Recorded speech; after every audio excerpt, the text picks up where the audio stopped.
Talvella liukkos syntyy Helsingissä nopeasti ja se haastaa erityisesti päivittäisiä kävelijöitä ja pyöräilijöitä. Kaupungin tavoitteena on, että väylät ovat turvallisia ympäri vuoden, aivan kuten kesälläkin. Siksi tähän panostetaan heti, kun keli muuttuu.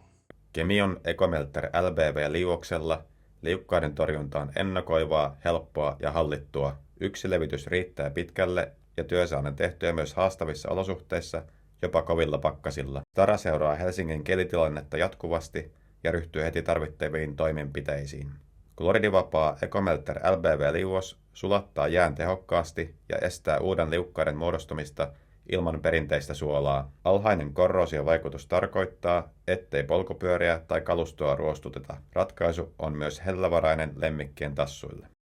Helsingissä tuotteeksi valittiin 100% biohajoava Ecomelter LBV, ja näin huomioidaan kulkuväylien turvallisuus ilman suolauksen haittavaikutuksia pyöräilijöille, jalankulkijoille, koirien tassuille, puustolle ja vesistöille.